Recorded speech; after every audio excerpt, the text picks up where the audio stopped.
예, 시청자 여러분 안녕하십니까? 고영신 박사님의 고언직설 코너입니다. 예, 고 박사님 네, 안녕하십니까? 안녕하세요. 요즘 유튜브 하는 잘 되십니까? 예, 뭐 시청자들이 호응이 너무 좋아서 예, 한 2개월 곧 내주에 2개월 정도 되는데 예. 아마 5만 정도 구독자가 될 것 같습니다. 뭐 한 5만 가면 거기서 10만, 20만 가는 거는 금방 갑니다. 뭐 전적으로 우리 황 소장이 아유, 이루어진 제 덕택인데 별 말씀을. 황 소장이 한번 출연을 해 주셔야 할 텐데 예. 그래야 10만이 금방 갈 텐데 어찌 거기 우리 시청자들이 황장수 소장 한번 부르라는 그 요구가 아주 빗발치고 있어요. 근데 다른 유튜브 방송에는 잘 안 나가셔가지고 그래도 또 특별히 기회가 되면 한번 출연해 주세요. 예, 한번 시간 보겠습니다. 예. 예. 5만 기념으로 한번 나와주세요.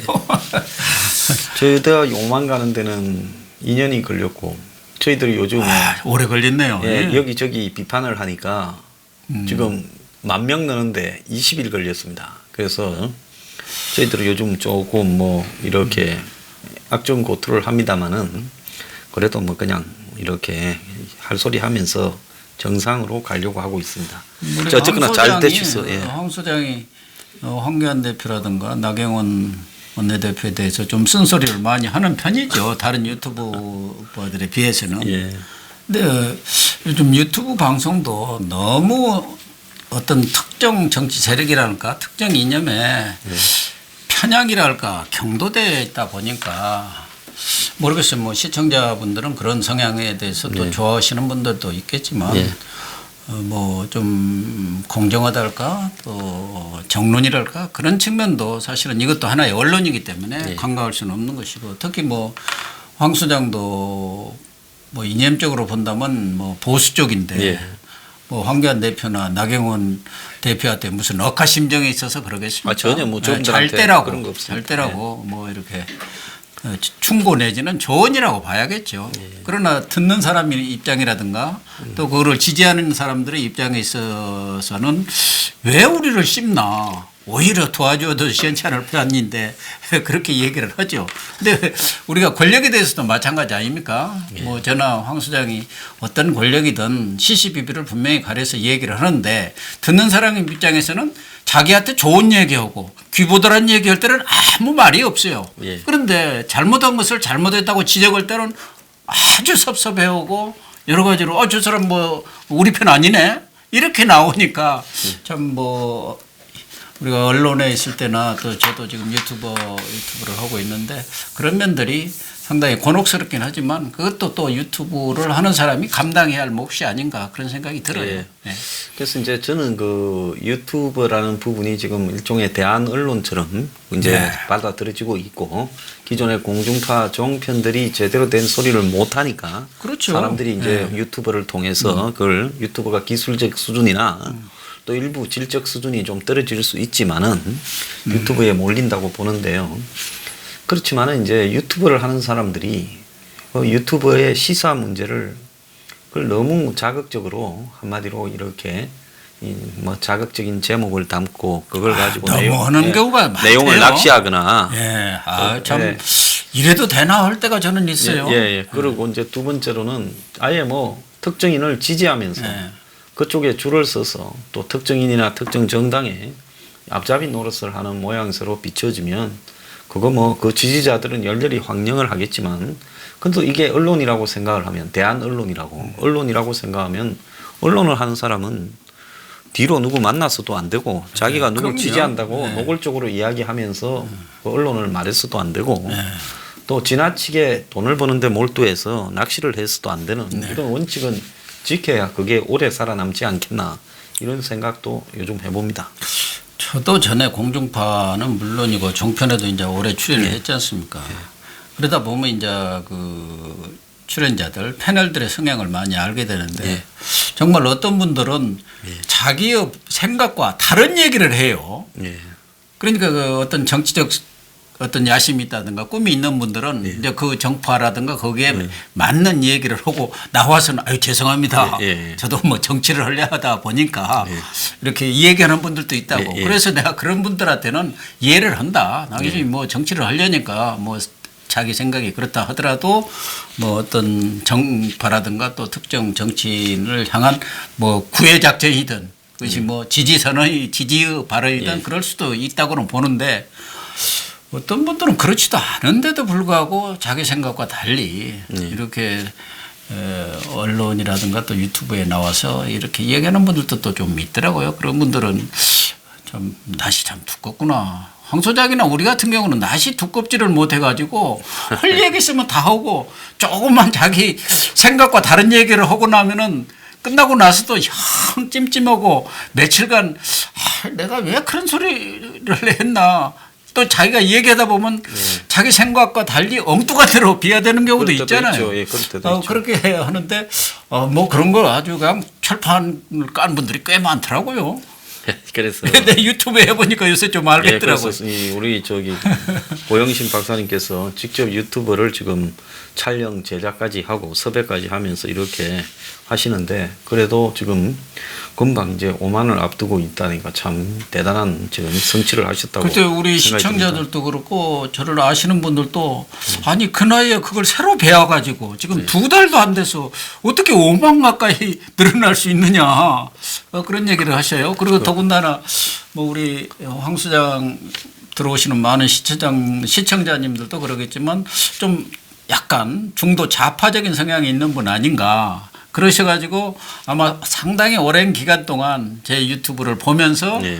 나름대로 평가를 하고 판단을 하시는 것 같더라고요. 네. 그 판단이 끝나니까 많이 몰려오시는 거 아닌가 그런 생각이 들어요. 그렇겠죠. 그러니까 뭐 좌파라든가 우파 무슨 이념 그런 성향 또 특정 정파라든가 그런 걸 떠나서 저분은 어떻게 보면은 자기 생각을 제대로 얘기하고 시시비비를 분명히 가리고 그렇게 얘기를 하는구나 그런 평가를 내려주시는 것 같아서 저는 요즘 상당히 뿌듯하게 느끼고 있습니다. 정말 정론을 펴면 거기에 맞게 이렇게 시청자들도 응답해 주시고 특히 시청자들이 저희 쪽에 들어오시는 분들은 다 점잖으세요. 예. 거기 보면은 댓글을 보면은 참 어떻게 이런 글들을 막 써나 하는 분들이 있는데 저희 그 시청자들 댓글 보면 그런 게 거의 없습니다. 야 이분들이 정말 점잖으시고 그 댓글도 격조 있게 쓰는구나 하는 생각이 들어요. 유튜브를 하시는 분의 스타일에 따라가 댓글도 따라갑니다. 아 그런가요? 예, 문정권 지금 한 2주년 됐으니까 이야기 조금 해보겠는데요. 먼저 이제 그 이야기 하기 전에 오늘 이인영 의원이 지금 민주당 원내대표 투표를 냈는데 2차까지 가서 76표를 얻어서 49표를 얻은 김태년 의원. 그러니까 사실상으로 친문 청와대가 가장 편한 사람은 김태년 의원이죠. 예, 그러겠죠. 자, 물론 뭐 지금 다들 그 친문 성향이 있지만은 그래도 이인영은 이제 김건태, 김건태겠죠. 예, 그리고 386 운동권 출신이기는 하지만은 문정권 들어서 이인영 의원이 뭐 주도적으로 청와대에 뭐 특별한 총애를 받거나 이런 부분은 별로 없었고 그 김태년 의원은 인수위격인 그 뭡니까 거기에 부위원장인가를 했죠. 그렇죠. 정권이 인수위로 출범 못하면서 다른 행태에 그 지금 기획위원회인가 뭐 국가기획위원회인가 거기에 부위원장을 했고 또 당의 정책위의 의장을 하면서 청와대와 상당히 이런 소통을 맞춘 그렇죠. 예, 그런 이런 운동권 의원이다 이렇게 봐야 되는데 친문 주류가 사실상 패배했다라는 예상밖에 반란이다라는 이야기가 나오는데 표차가 컸어요. 왜 그렇다 보십니까? 그러니까 1차 때 보니까 이인영 의원이 한 54표인가 그리고 김태년 37, 농내 34. 농내 의원이 많이 나왔어요. 예상외로 많이 받았죠. 이분은 이제 비주류 아닙니까? 그래서 이 투표가 있기 전까지는 대다수 사람들이 김태년 의원이 얼마 전까지 정책위 의장도 한 데다가 친문 핵심 세력이기 때문에 원내대표로 되는 것 아니냐 이런 예상을 했었는데 지금 이인영 의원이 됐지 않습니까? 이인영 의원은 뭐 잘 알다시피 운동권이고 전대요. 일기 의장 출신 아닙니까? 임종석이나 이런 사람들보다는 훨씬 위에죠. 위고 운동권에서는 큰형 이렇게 알려진 분이거든요. 그래서 뭐 이인영 의원도 뭐 김근태계에다가 또 그런 운동권의 뿌리가 깊기 때문에 자기 세가 일정 부분 뭐 있는 것은 사실이지만 그럼에도 불구하고 김태년 의원을 가볍게 따돌리고 이렇게 원내대표에 됐다는 것은 결과적으로 보면은 지금의 친문 예. 세력들의 그런 행태에 대해서 당내에서 그동안 말은 못하지만 광범위한- 워낙 청와대에서 그냥 내리 누르니까 예, 광범위한 불만들이 좀 있죠. 광범위한 불만들이 쌓여 있었다는 것을 반증하는 것이고 예. 더군다나 이번에 패스트 트랙법에 대해서도 뭐 상당수 지금 공개적으로 뭐 노웅래 의원도 그렇고 뭐 몇몇 의원들의 경우는 뭐 공개적으로 법안 내용들에 대해서 반대 입장도 표명하고 있을 정도 아니겠습니까?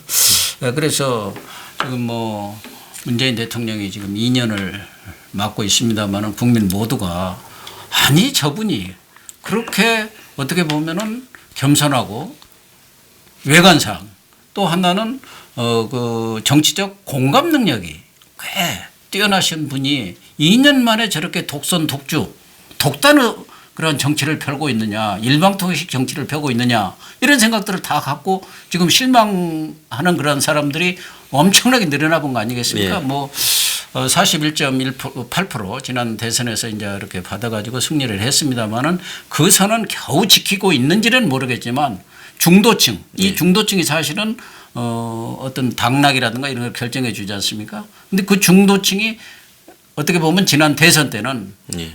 홍준표라든가 뭐 다른 분들한테 안 가고 예. 문재인 쪽으로 다 갔다고 봐야겠죠. 예. 근데 그 중도층이 제가 볼 때는 거의 돌아섰다고 봐야 할 겁니다. 그리고 자기 지지층 내에서도 이건 아니다. 예. 그런 생각들을 지금 우리 국민들 유권자들이 갖고 있는데 그러한 여론이라는 것은 결국 정당에 있는 사람들은 민의가 그대로 반영이 되거든요. 그렇겠죠. 그 사람들은 바로 현장에서 민심이 어떻게 돌아가는지를 알고 있는 사람들이에요. 그렇기 때문에 이번 원내대표 결과를 또 보면은 당연히 김태년 의원이 돼야 하는데 지금까지 여러 그런 당내외의 그런 상황으로 보면 그런데 이인영 의원이 된 것은 문재인 정권의 그러한 2년의 평가이고 이것도 당내 평가라고 봅니다. 당내. 그리고 광범하게 지금과 같은 그런 국정 운영의 방식, 예.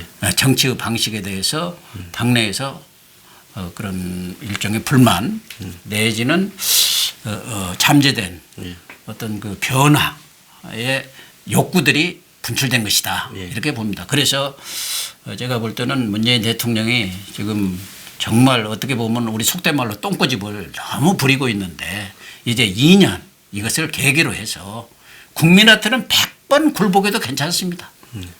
국민한테는 100번 민의에 따라가는 것이 또 정치고 거기에 굴복해야 하고 지금까지 지켜왔던 그런 어떤 정책 프레임들 특히 뭐 소득주도 성장론이라든가 탈원전이라든가 뭐 이런 부분에 대해서 일대 어떤 전환의 계기가 돼야 하지 않겠나 그런 생각이 듭니다. 네. 자, 그런데 지금 민주당에서 내부에 말 없는 다수의 의원들이 정당을 여의도 출장소처럼 만들어가는 부분에 대한 좀 상당한 분노가 또 내지는 또 내년 이 총선을 앞두고 이제 공천을 해야 되는데 이대로 가게 되면 청와대가 지금 당에 여의도 정책연구원입니까? 정책연구원. 민주정책연구원. 그걸 통해서 당의 의원들을 평가해서 또 현역에는 약간의 불이익을 주고 다수일수록 더 불이익을 주고 이제 이 정치 신인들을 밀어붙여서 물갈이를 하려고 하는 거 아닌가에 대한 두려움이 일종의 이번 선거에서도 좀 반영된 게 아닌가 그렇게 보이는데 어떻게 생각하십니까? 두려움이 아니라 두려움이 현실적으로 지금 드러나고 있는 것이죠. 예. 아니 뻔하지 않습니까? 예. 거기에 지금 민주연구원장 5월 달에 들어간다고 했는데 양정철이 양정철이 들어갔습니까? 5월 50일 50일 날 임기 끝인가 그렇습니다. 그러니까요. 양정철도 들어가고 백원우 그 사람도 이제 부원장인가로 뭐 들어간다고 한 것이고 또 타케메이도 무슨 홍보위원장으로 들어가지 말하니 했는데 아직은 뭐 급하지 않으니까 뭐 홍보위원장이야 선거 때 돼서 기획하면 되는 것이고 임종석이도 다 가 있고 또 청와대 수석들도 지금 다 들어가고 있는 뭐 거 행정관도 뭐 어제 보니까 7명인가 사표를 낸다고 그러던데. 근데 뭐 그런 사람들이 출마용이지만 실제적으로 양정철이나 백원우 같은 경우는 문 대통령의 그 사람의 어떤 뭐 신복 정도를 떠나서 문 대통령이 뭐 기침만 해도 뭐 그냥 다 무슨 뜻인지 알아듣는 사람들 아닙니까? 그렇기 때문에 그런 사람들을 앞세워서 말하자면은 이 물갈이를 대폭적으로 함으로 인해서 말하자면 친문 세력도 확실히 예. 이제 당도 네. 친문 세력으로 확실히 바꾸고 예. 또 그것을 인적 쇄신이라는 말로 포장을 해서 네. 국민들한테 내놓으면서 뭔가 이렇게 총선에 승리하는 쪽으로 이렇게 방향을 잡았다고 보면은 지금 적어도 지난번에도 제가 한번 말씀드렸습니다만 4선 이상 의원들의 입장에서는 불안하죠. 이제 얼마 남지 않았는데 이 사람들이 우리를 평가해서 치는 거고 또 현역 의원들도 뭐 무조건 현역 의원은 경선을 한다. 그런 원칙을 정해놓고 또 그 신인들에 대해서는 여러 가지 페이버를 지금 주고 있지 않습니까? 예. 그러면은 그 페이버를 보면은 뭐 20% 30%막 가산점을 주던데 예. 그러면은 현역 다선 의원은 우선 지역에서도 실적이 좀 나지 않습니까? 예. 3선 이상만 되면은 아이 저 사람 좀 갈아야지. 예. 그런 분위기에다가 당에서 그런 어떤 기류를 잡아갈 것 아니겠습니까? 뭐 대폭적인 물갈이 기류를. 예. 그러니까 이참에 우리를 봐줄 사람을 좀 찾아야겠다. 이 이인영 의원만 해도 또 뭐 운동권도 오래됐고 나이도 좀 적당히 먹었는데다 벌써 이분이 아마 3선인가 했습니다. 다음에 4선이에요. 예, 4선. 그럼 자기도 하려면 4선은 살려줘야지. 5, 6선 한 사람은 사실은 국회에 가봤자 별로 할 일도 없습니다. 전에 뭐 김정인 대표가 그러대요. 자기는 한 5, 6선 되니까 국회 가면은 대학생이 초등학생들하고 앉아있는 것 같아서 정말 명구스럽고 예를 들면 국회의장 같은 거 한다면 모르지만 그렇지 않고 4선 이상을 되면은 4선만 하더라도 그래도 뭐 상임위원장이라도 좀 할 수 있으니까 자기 역할이 있는데 5선, 6선 되니까 정말 그렇게 뭐 경륜을 발휘할 기회도 없는 것이고 우리 정치 구조상 이렇게 당직이라든가 주요 보직을 갖지 않으면 그런 기회도 없고 또 물갈이 차원에서 좀 바꿔줄 필요가 있었다. 뭐 그런 말씀을 하시던데 어쨌든 뭐 다선 의원들의 입장에서는 아마 노웅래 의원도 이렇게 예상의 표로 나온 것도 바로 그런 분들이 우선 뭐 자기 그래도 방패막이 보호막은 좀 쳐주지 않겠나 그런 기대감도 여기에 저는 숨어 있다고 봅니다. 자, 민주당이 이제 옛날 민주당과 지금 민주당을 보면 기존에 이제 그 이 바른미래당이나 그다음에 이제 그게 원래 국민의당이었죠. 그다음에 지금 평화당에 비주류들이 거의 다 떨어져서 나가고 이제는 그래도 그나마 완전 비주류는 없이 약간 비주류만 남고 완전 비주류는 뭐 비주류라고 볼 수도 없는 분들입니다. 완전 비주류는 이미 다 떨어져 나갔지 않습니까? 네. 지난번에 2015년 2월입니까? 있었던 그 박지원 대 문재인 선거가 그야말로 민주당 안에 비주류와 친노 친문 간의 마지막 대결이었고 거기서 박지원 의원이 이길 뻔하다가 여론조사에서 져버렸잖아요. 현장 투표는 더 얻었는데 그래서 박지원 의원이 결국은 이제 공천이 문 대표 주대로 어떻게 갈 것인지 대략 감을 잡고 그러니까 거기에 상당한 그 당시 비주류 의원들이 20대 총선을 앞두고 이래 있으면 앉아서 죽니 차라리 나가서 호남 정서를 가지고 활로를 뚫고 그 간판으로 이제 안철수를 세워서 나가버린 거 아닙니까? 그렇죠. 예. 그 나가는 의원들 중에 일부는 안철수 의원 따라서 바른미래당으로 갔고 국민의당에 일부는 이제 나와가지고 평화당을 만들고 있지 않습니까? 그렇죠. 그래서 비주류가 어느 정도 떨어져 나갔는데도 불구하고 이제 그 비주류 같지 않은 비주류에서도 이번에 또 그 비주류 같지 않은 비주류에게 의원들이 또 표가 몰렸거든요. 이걸 보면 민주당 안에서 의원들이 가지고 있는 내부의 불만이나 지금 이런 것들이 부글부글 끓고 있다는 걸 이제 봐야 되는데요. 자, 그러면 이제 이번에 그 2부에서 좀 그 문재인 정권 인용 평가를 하도록 하고 1부에서는 패스트 트랙이 통과됐지 않습니까? 그럼 거기에 핵심은 이제 권역별 연동형 비례대표제를 50% 적용한다는 거 아닙니까? 그러면 어떤 정당이 예를 들어서 10%를 얻었다. 그러면 이제 권역이라는 말을 이제 빼고 그냥 연동형으로 보자면 그걸 100% 적용한다 하면 300석이니까 30석이 되는 거죠. 그런데 50석을 적용한다 하면 지역구에서 한 명이 됐다. 근데 득표는 10%를 했다. 총 득표는. 그러면 한 명을 빼고 50%를 적용하면 300명 중에서 15명이지 않습니까? 그러면 한 명을 빼고 14명을 비례대표를 갖고 하는 거죠. 그러니까 지금 이제 저 제도의 핵심은 1당, 2당은 지역구가 28개가 없어지고 이제 지역구 비례대표가 28개가 더 생기고요. 예, 그렇죠. 그러니까 상당하게 이 의석에서 좀 지역 의석이나 비례 의석에서도 손해를 좀 보게 되고 민주당이나 한국당은 그죠? 그렇죠. 예, 그리고 민주당보다는 한국당이 더 쪼그라들 가능성이 쪼그라들 가능성이 그러니까 크죠. 예. 뭐 한국당을 쪼그라뜨리고 예, 그다음에 자기의 우당인 예. 평화당, 그다음에 바른미래당의 잔류 세력, 그다음에 정의당이 특히 정의당이 특히 정의당이 가장 많이 많이 가져가겠죠. 세를 얻을 근데 수가 권역별로 하게 되면 또 이렇게 될 수 있지 않습니까? 호남에는 권역별로 해서 지역구는 민주당을 밀어주되 또 비례는 평화당을 밀어주는 이런 부분으로 호남의 전략적 선택이 이루어지면 평화당이나 뭐 바른미래당의 그쪽에 있는 의원들 같은 경우에는 굉장히 또 재미를 볼 수 있지 않겠습니까?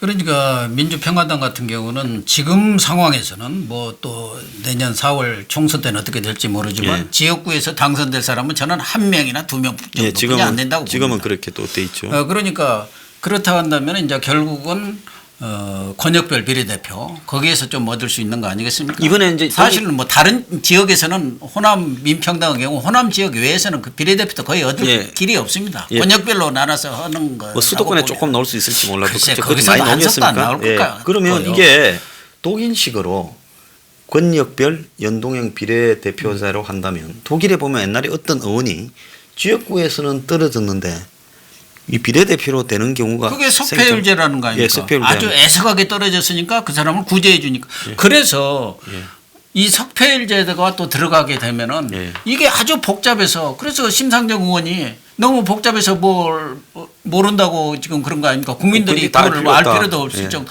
거기다가 권역별에다가 연동형, 권역별, 석패율 이런 것들을 복합한 데다가 또 50% 하니까 이게 뭐 고등수학이 아니고는 3번 정도 안 사람은 할 수가 없다는 거예요. 그래서 만약에 민평당 같은 경우도 호남에서 지금 같은 지지율 가지고는 뭐 전국적인 지지율은 1, 2%도 안 돼 가지고 사실은 뭐 비례대표도 갈고 자실 것도 없습니다. 뭐 호남에 일부 나온다고 하더라도 민주당이 전략적으로 밀어주지 않는 한 전략적으로 밀어주지 않은 한 거기서도 비례대표를 크게 얻을 가능성은 저는 많지는 않다고 봅니다. 그렇기 때문에 호남에서 아무리 그 호남 분들이 정치적인 그런 감각이 많기 때문에 전략투표를 해서 당은 민주당이 돼 비례대표는 민평당을 밀어주자. 이렇게 하더라도 아마 예를 들면 교섭단체 지금 갖고 있는 14석도 저는 확보하기가 어렵다고 보거든요. 그래서 아마 제가 볼 때는 뭐 선거가 가까워지면은 어떠한 정계 개편이 일어날지는 모르지만 만약에 민평당이 그대로 있다고 한다면은 상당히 민주당에서 전략적으로 어떤 그 민주당에서 민평당이 교섭단체를 얻을 수 있는 그런 방안들을 마련해내지 않겠느냐 하는 생각은 듭니다. 자, 그러면 일단은 이제 몇 가지 가능성을 왜냐하면 국민들이 패스트 트랙 하면 뭐 선거법하고 그다음에 공수처 뭐 검경 수사권 조정 이래 알지만은 선거가 어떻게 구체적으로 되어 가는가 하는 부분에 대해서는 솔직히 굉장히 인식이 떨어지죠. 이런 상황에서 무슨 뭐 연동형 비례대표에 찬성하느냐 반대하느냐 물으면 제대로 모르는 걸 갖고 찬성하느냐 반대하느냐 묻는 것도 좀 어불성설이라고 보는데 일단은 지금 현재 바른미래당의 그 과거의 새누리당 계열 빼고 나머지 지금 국민의당에서 온 호남 출신이 대부분인 의원들은 평화당과 합쳐질 거라고 보십니까? 어떻게 보십니까? 정계 개편이 이루어진다고 한다면은 평화당하고 합쳐질 수밖에 없지 않겠냐 그렇게 보는 것이죠. 예. 거기에 있는 뭐 다선 의원들이라든가 또 4명인가 하는 사람은 사실상 평화당에 세 명이 와 있죠. 3명이 와 예, 있는데 예. 소속이 전국구라 가지고 예, 그래서 이제 뭐 거기서 당이 해산된다든가 아니면은 뭐 징계를 통해서 잘라내냈을 경우는 이제 뭐 평화당의 당적을 얻을 수 있지만 지금은 그건 아니지 않습니까? 예. 그렇기 때문에 이제 3명은 그대로 있는데 현실적으로 이번 민주당이 만들어낸 그 공천 기준을 보더라도 당을 나간 사람들 탈당을 했다든가 뭐 이렇게 한 분들한테는 30%의 감점을 주거든요. 예. 그렇기 때문에 지금 민평당이라든가 또 바른미래당이나 호남계들도 민주당에 들어갈 수 있는 가능성은 거의 없습니다. 제가 볼 때는 민주당이 오히려 그 사람들을 갖다 좀 편하자고 안았다가는 비주류들을 대거. 그렇죠. 그 안 그러면 또 민주당 안에서 일단 넣었다가 안에서 학살할 수도 있으니까. 그렇지 않고도 지금 민평당이라든가 또 바른미래당에 있는 호남계 의원들이 다 다선이고 지역에서도 제발 이제 그만 좀 해라 하는 분들이 많아요. 과거부터 이제 그 호남에 그러한 기반으로 해서 DJ 시절부터 정치를 해온 분들이 뭐 4선, 5선 다 그렇게 하고 있기 때문에 그냥 아마 민주당이 있든 뭐 어디 다른 당이 있었더라도 대부분 사실은 공천의 물갈이 대상들이거든요. 그래서 이분들이 설사 민평당으로 합친다 하더라도 호남에서 크게 어떤 의석을 얻기는 좀 어렵지 않겠냐 그렇게 보여지는데 민주당 입장에서도 보면은 모르겠어요. 정의당 같은 경우는 거섯단체를 확실히 만들어서 중요한 자기 우군으로 이렇게 삼을 수 있는데 민평당의 경우는 교섭단체가 될 경우는 어떻게 보면은 민주당 입장에서는 상당히 껄끄러운 존재입니다. 오히려 지금처럼 한 10석, 15석 조금 돼가지고 오라고 하면 오고 가라고 하면 가고 들러리 교섭단체가 아닌 들러리 정당으로 3중대, 4중대로 있는 것이 훨씬 편하죠. 이분들은 어떻게 됐든 한국당 쪽은 아니에요. 그러니까. 호남의 정서상.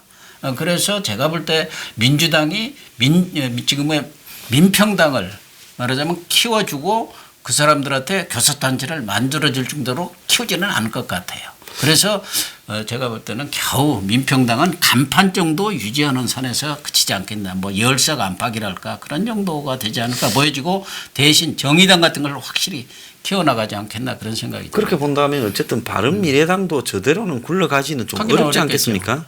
그러니까 선거 전에 거기에 영호남 두 가지 정치의 색깔이 섞여 있는데 선거 전에 저게 좀 정리가 되지 않겠습니까?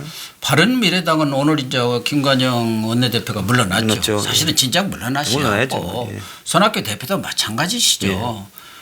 그렇게 경륜이 있는 분이고 중진 우리나라 어떻게 보면은 정치계의 중진이 그런 수모를 당하면서 꼭 그 자리를 지켜야 하느냐에 대해서 많은 분들이 회의감을 갖고 있는 것이 사실 아니겠습니까? 그래서 어쨌든 이제 김관영 원내대표가 물러나고 15일 날 이렇게 경선을 통해서 새 원내대표로 지도부를 구성하게는 되어 있습니다만은 그러나 저러나 지금 바른미래당 자체가 정당으로서의 어떤 그 정치적 이념이나 비전이 같다들지 무슨 동지의식이 있는 건 아니지 않습니까? 유승민, 안철수 두 사람이 불가피하게 정치적 동거를 하고 있는 것 아니겠어요? 원어들 두 사람이. 그렇습니다. 그런데 이제 우리 속된 말로 야도의 사장이 와가지고 거기서 이제 나도 한귀퉁이를 완전히 차지하겠다 이러다 보니까 지금 분란이 붙은 거예요. 거기다가 그 사람들이 또 김관영 원내대표는 호남이어서 그런지 뭐 여러 가지 미래학설도 나옵니다만은 의외로 말하자면은 민주당 성향을 보였지 않습니까? 이번 패스트 트랙법 때. 그러니까 지난 유승민 계열 쪽에서는 그쪽은 이제 좀 친한국당 성향이 많지 않습니까? 또 그쪽이 원 뿌리였고 그래서 반발이 많은데 결과적으로 보면은 그분들이 내년 총선까지 현재의 당을 유지해 나가기는 저는 어렵다고 봅니다. 어차피 깨질 수밖에 없는데 그렇다고 또 쉽게 깨지지는 않으리라고 보거든요. 대안이 없이 또 흩어지지. 지금은 아직은 시간이 있고 정계 개편이 이제 본격화되는 것은 선거를 앞두고 뭐 몇 달 전에 이제 이합 집산 이렇게 벌어지지 않습니까? 그때까지는 당을 지키고 있어야 거기에 따른 또 당이 갖고 있는 뭐 한 50억 대는 자산도 있지만 또 정치 자금도 나오고 여러 가지 그 울타리가 필요하기 때문에 상당 기간 오랫동안 지속을 할 건데 문제는 안철수 전 의원이 뭐 조기 귀국을 하는지 어쩔지는 모르겠습니다만은 과연 안철수 의원과 유승민 의원 두 분도 제가 볼 때는 물과 기름 사이라고 보는데 그분들이 와가지고 당 간판을 지키면서 한번 이 보수 개혁 성향의 그러한 뭐 캐치프레이즈랄까 이것을 되살려낼 수가 있을 것인가. 근데 그것도 저는 쉽지는 않다고 봅니다. 결과적으로는 뭐 일부 한국당에서 거부해서 못 들어간 사람도 있을 테고 또 현실적으로 뭐 지역구 사정 때문에 못 들어갈 사람도 있겠지만 과거에 한국당 쪽에서 나오신 분들은 선거를 앞두고 결국 보수 통합이라는 대의 명분을 걸고 한국당으로 들어가는 것이고 몰려 들어갈 거고 요 국민의당 계열 예. 그분들은 결국 민주평화당하고 이렇게 합쳐지면서 정계 개편이 이루어질 텐데 민주평화당에 오신 분들은 앞서도 얘기했지만 지금 있는 박지원 의원을 비롯한 그분들이나 저쪽에 계시는 박주선, 김동철, 뭐 주승용 다 사실은 현지에서는 제발 좀 그만하라는 분들이었기 때문에 민평당은 모인다 하더라도 과거의 국민의당 같은 그런 어떤 바람을 호남에서 기대하는 것은 거의 불가능하다. 다만 이 바른미래당도 대부분은 한국당으로 가겠지만 유승민 의원이나 안철수 의원, 전 의원 이런 분들이 고민이겠죠. 자, 유승민 의원 같은 경우는 한국당에서 지금 오라는 사람이 없지 않습니까? 예, 가고 싶어도. 마찬가지도 안철수도 예, 갈 데가 한국당에서 없어요. 받아들일 것 같지가 않아요. 네. 그렇다고 안철수 의원이 지난번에는 보면 총선에서는 호남이 안철수를 택했고 대선에서 문재인을 택했지만은 그래도 안철수가 호남에서는 한 25% 안팎 나왔죠. 더 나왔죠. 예, 한 30% 가량 나왔습니까? 어쨌든 호남에서는 문재인 후보 쪽에 훨씬 많이 줬지만 안철수 의원도 호남에서 상당히 득표를 해서 전국적으로 한 22%가 되지 않았습니까? 그럼 유승민이 그때 6%였으니까 두 사람을 합치면 한 29% 정도 나왔어요. 근데 이제 이 두 사람이 손을 잡고 당을 이제 호남이 아닌 비호남 이제 호남을 다시 하기는 어렵지 않겠습니까? 안철수 거기서는 뭐 예. 호남에서 다시 안철수 전 대표가 일어나는 것은 거의 불가능하다고 예, 봅니다. 그러면 그 기대를 완전히 무너뜨렸거든요. 예. 그러면 비호남으로 또 비호남 야당을 두 사람이 이제 유승민 안철수가 뭐 둘 다 순망치안이니까 손을 잡고 또 한국당의 공천 탈락자들이나 뭐 또 새로운 정치 지망생들을 모아서 이제 그 지금 뭐 이 바른미래당이 현재 보면 한 6, 7% 나오지 않습니까? 예. 그러니까 뭐 안철수가 본격적으로 오고 유승민이 뛰고 하면 둘이서 이제 뭐 한 10% 안팎의 정당 지지율을 갖다가 얻으면서 좀 뭐 중도 한 우파 정도로 이렇게 또 당을 만들어 갈 가능성도 저는 있다고 봐요. 왜냐하면 연동형 비례대표가 없다 하면 그래봤자 전국에서 호남이 아니라면 당선될 사람이 거의 없을 가능성이 높지만은 연동형 비례대표제가 되면 저걸 가지고 한 10%만 득표해도 정의당 숫자를 얻을 수 있으니까 오히려 저기 호남에 이건 바른미래당에서 평화당과 합쳐진 세력의 당보다 득표율은 이 사람들이 더 높을 수는 있어요. 둘이 간판이 있기 때문에. 네. 뭐 적어도 준치라고 그래도 간판이 그렇죠. 좀 되지 않겠습니까? 근데 이제 그거는 가만히 보면 민주당 입장에서는 이제 한국당의 표를 또 갈라먹는 부분이 되기 때문에 특히 민주당 입장에서는 뭐 좋죠. 격전지에서 조당이 불감청 고소원이죠. 한 10%만 갈라먹어도 예. 거의 뭐 쓸 수가 있죠. 그리고 민주당 입장에서는 어떻게든 그 야권이 분열되는 게 제일 좋지 않습니까? 여러 개의 개파 당들이 나와가지고 표를 갈라먹어야만이 민주당 하나만 당선 가능성을 높이는 거 아니에요. 그런 차원에서 본다면은 안철수, 유승민 이런 분들이 뭐 중도 개혁이든 뭐 무슨 보수든 보수 개혁이든 그런 기치를 내걸고 당을 일단 창당을 당 간판을 지금의 바른미래당 간판을 유지한다면은 아주 금상첨화죠.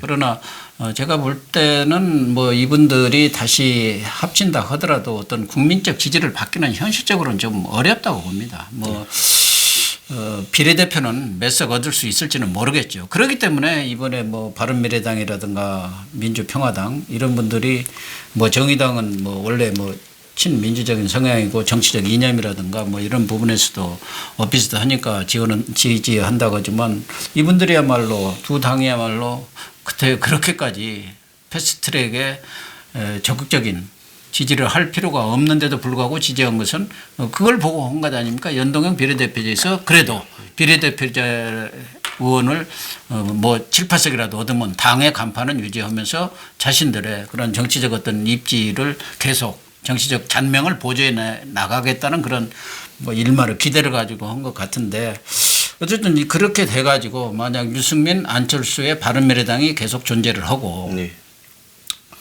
또 민주평화당도 또 합쳐서 존재를 하고 예. 거기다가 만약에 지금 뭐 관측대로 박근혜 전 대통령을 예. 석방을 해서 예. 박근혜 전 대통령이 뭐 직접 무슨 당을 만들고 그러지는 않겠지만 친박 정당이 하나 친박 또 중당이 친박 정당이 하나 생길 경우 PK를 중심으로 예. 또 생기고요. DK, PK를 중심으로 예, 생길 가능성도 있지 않습니까? 저쪽도 한국당도 적정한 선에서 지금 물갈이를 해줘야 하거든요. 뭐한 30-40%는 하죠. 예. 그렇게 한다면은 박근혜 전 대통령이 또 황교안 대표 체제에 대해서는 좀 탐탁지 않게 생각하고 있지 않습니까? 예, 지난번 그건 유영아 변호사도 예, 얘기했잖아요. 그건 뭐 분명한 사실이죠. 예, 그러면은 민주당 입장에서는 아주 좋은 여건을 형성할 수가 있죠. 설사 영남권에서 좀 잃는다 하더라도 수도권이 거의 국회의원의 과반을 차지할 정도로 많기 때문에 예. 이 지역에서 민주당 하나와 나머지 군소 야당들이 한국당과 함께 군소 야당들이 경쟁을 벌인다 한다면은 뭐 선거판이라는 게 뭐 몇백 표로 왔다 갔다 하지 않습니까? 지난번에 보선 때 창원 성산에서 보여줬잖아요. 네. 거기서 바른미래당 있죠. 거기다 또 애국당도 있습니다. 여기도 또 뭐 상당히 몇 프로는 가져갈 수 있어요. 네. 그래서 지난번에도 바른미래당 애국당 뭐 이렇게 나눠 먹다 보니까 져버린 거죠. 한 7,800표짜로 쳤지 않습니까? 그러니까 애국당만 안 나왔더라도 훨씬 이겼죠. 그런 현상이 말하자면 수도권에서 일어날 가능성이 꽤 높은 것 아니겠습니까? 예. 그런 차원에서 지금 선거법 개정안을 패스트트랙에 올려갖고 어떻게든 밀어붙인다는 게 민주당의 그런 속셈인 것 같은데 사실은 또 우리 국민들이 너무 현명하지 않지 않습니까? 현명하기 때문에 그런 일방통행식으로 밀어붙일 경우 자칫 제가 볼 때는 부메랑이 돼갖고 국민들이 민주당에 대해서 회초리 정도가 아니라 몽댕이를 들고 심판을 할지도 저는 모른다고 생각합니다. 감사합니다. 오늘 1부 마치겠습니다. 예.